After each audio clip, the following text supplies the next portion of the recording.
I'm your Jackson neighborhood reporter, Darius Udris, and we've been covering the ongoing debate about how the city of Jackson should raise funds to pay for parking infrastructure here in downtown. Now the Chamber of Commerce has put forward a proposal it says might square the circle. Parking meters? Assessments on property owners? Who should pay for parking in downtown Jackson? Over the last couple of months, we've done a lot of research, a lot of data analysis on what revenue the city's bringing in and maybe where some areas are that we could do some things that don't involve parking meters, that don't involve tripling the assessments on downtown businesses. City Council backed off its initial decision to install parking meters here in downtown Jackson earlier this year.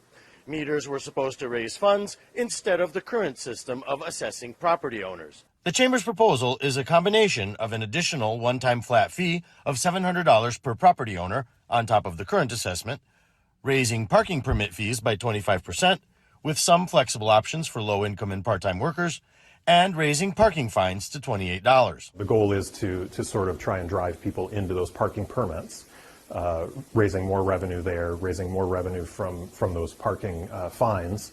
Revenue City Manager Jonathan Green says the city needs to maintain parking infrastructure. His reaction? This is a part of the conversation. I would call it probably middle part of the conversation about what to do. And I think it's a really good example of how a private-public partnership can work in a situation like this. Green told me he's grateful the business community is showing willingness to chip in, and his team will be working with the chamber on these ideas. Their proposal gives something staff to chew on, and we can start to figure out what parts we think are going to work really well and keep that conversation going to make some tweaks in some of the other parts. Darius Udris, Fox 47 News in Jackson.